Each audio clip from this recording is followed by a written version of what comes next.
Type 1 diabetes mellitus. Cause. Autoimmune condition where the immune system attacks the insulin-producing cells in the pancreas. Genetic and environmental factors contribute to its development. Exact cause is not fully understood. Type 2 diabetes mellitus. Cause. Combination of lifestyle and genetic factors. Insulin resistance and inadequate insulin production are key contributors.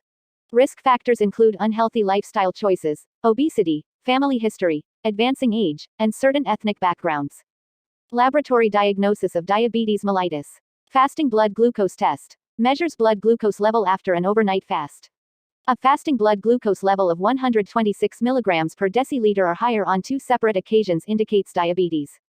Oral glucose tolerance test (OGTT) involves drinking a glucose solution and measuring blood glucose levels at specific intervals. A blood glucose level of 200 mg per deciliter or higher 2 hours after consuming the glucose solution confirms diabetes. Glycated hemoglobin (HbA1c) test provides an average measure of blood glucose levels over the past 2 to 3 months. An HbA1c level of 6.5% or higher on 2 separate occasions is indicative of diabetes.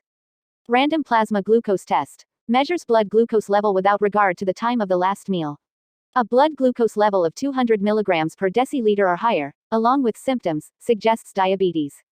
Clinical diagnosis of diabetes mellitus. Symptoms. Clinicians assess the presence of common symptoms such as frequent urination, polyuria, excessive thirst, polydipsia, unexplained weight loss, increased hunger, fatigue, and slow wound healing.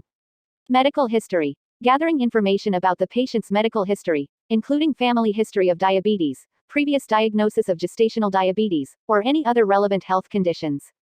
Physical examination. The healthcare provider conducts a physical examination to check for signs of diabetes complications, such as high blood pressure, skin changes, or signs of insulin injection sites.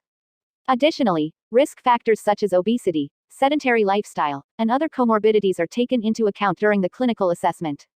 If clinical evaluation indicates a high likelihood of diabetes mellitus, further confirmation is typically sought through laboratory tests, including fasting blood glucose, oral glucose tolerance, glycated hemoglobin, or random plasma glucose tests.